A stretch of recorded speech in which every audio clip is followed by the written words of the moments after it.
Deus está acima de todos? Não sei quando você está assistindo esse vídeo, mas eu gravei ele antes das eleições. Porém, ele vai ao ar domingo, 8 da noite, né? Provavelmente já depois do resultado das eleições. Mas nessas eleições, a pergunta que mais fez sentido para mim não foi se candidato A era melhor que candidato B, mas sim, Deus está acima de todos? Como podemos saber se Deus está realmente acima de todos? Eu venho reiterando aqui nos últimos vídeos que a Bíblia tem resposta para todos os problemas que a gente possa imaginar. Todos, absolutamente todos. A Bíblia é a palavra de Deus viva e eficaz. E ela nos ensina que o problema do sofrimento, que a causa do sofrimento é o pecado. E o problema do pecado é que ele nos afasta de Deus, da presença de Deus. Antes de Adão e Eva pecarem, eles eram livres, eles podiam fazer o que quiserem, comer o que quiserem. Eles tinham a visita, a presença de Deus todos os dias no final do dia. Mas tinha um limite que eles não podiam passar. Mas esse limite foi rompido quando Eva ouviu da serpente que eles poderiam ser como Deus. A raiz do pecado se manifesta na idolatria. Quando o homem coloca algo, alguém ou alguma situação no lugar de Deus, em que ele deveria, adorar acima de tudo. E a palavra nos ensina que sempre que o povo de Deus se afastava da presença de Deus, se afastava de Deus e começava a praticar idolatria, eles eram subjugados por governantes ímpios, sem princípios, sem valores, que maltratavam, matavam, escravizavam a população, trazendo uma vida miserável de sofrimento. Mas uma das qualidades mais sublimes de Deus, na minha opinião, é a misericórdia. Deus é um pai amoroso e misericordioso. E toda vez que seu povo se arrependia e clamava por ele levantava um justo, uma pessoa comum, um improvável, para justamente mostrar que não é pela força desse homem, pela capacidade desse homem, sim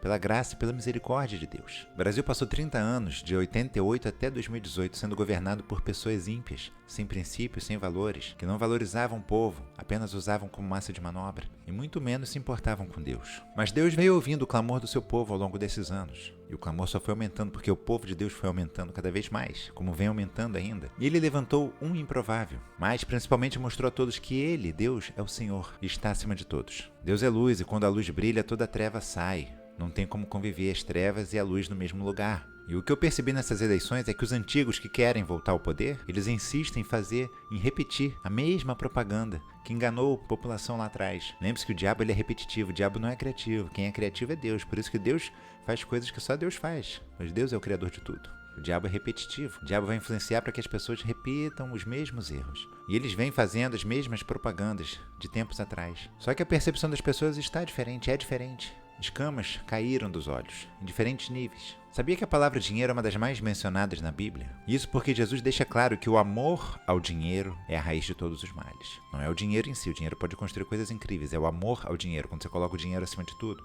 E se a gente juntar com a terceira tentação, que o diabo tentou Jesus quando ele estava no deserto, que ele daria todos os reinos do mundo se a ele, o diabo, Jesus adorasse, ou seja, praticasse idolatria. Por si só, um governo sem corrupção já é um indício de que o que norteia esse governo, o governante, as pessoas que lideram esse governo, não é o diabo, e sim Deus. Pois um justo se regozija na alegria dos outros, e feliz é a nação que Deus é o Senhor. Nós cristãos temos que aprender a nos posicionarmos, nós temos que nos posicionar e aprender como seguir exemplos como o de Daniel, de Mordecai, que não se inclinaram, não se ajoelharam para a idolatria do mundo, representado pela Babilônia, pela Pérsia, e que o nosso clamor fará com que o Deus volte mais cedo. Pois Deus ouve o clamor do seu povo. Jesus nos libertou na cruz. Hoje, ao que nele crê, como seu Salvador, passa a ser a habitação do seu Espírito, que é o Espírito da parte do Pai, que é o Espírito Santo de Deus, nosso Consolador. Mas ele quer e vai voltar para estar fisicamente aqui com todos nós. E como ele é um Pai amoroso e misericordioso, ele vai dar chance para que todos os seus filhos, todos eles, sem exceção, possam se arrepender, possam buscar a salvação. Porque Deus não habita onde há o pecado, Deus não habita onde há corrupção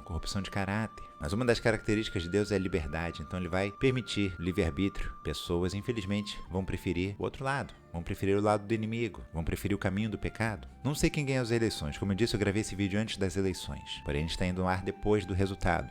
Mas sei que Deus ouve o clamor do seu povo, e esse clamor vem aumentando ao longo dos anos. Ao longo dos últimos 30 anos, o clamor do povo de Deus vem aumentando. O povo de Deus em si vem aumentando. Lembre-se que a promessa de Deus para Abraão é que os seus filhos, a sua descendência, seria muito maior que o número de estrelas. Então participe desse clamor, arrependa-se. Através do arrependimento, a gente passa a crer em Jesus como nosso Salvador, a gente passa a ser a habitação do Espírito Santo, o Espírito de Deus. A gente se torna livre e passa a vibrar o clamor, a presença de Deus aqui na Terra, que é o reino de Deus. Não fique de fora do que Deus tem reservado para o Brasil, do que Deus tem reservado para você.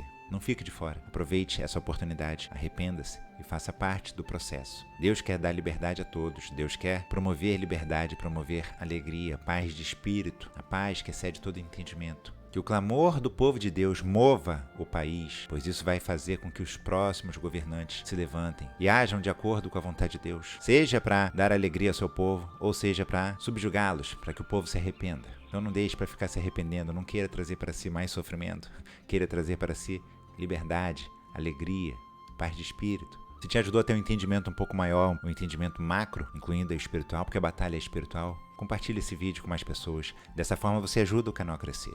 Não custa nada. Vejo você no próximo vídeo. Fica com Deus e tchau, tchau.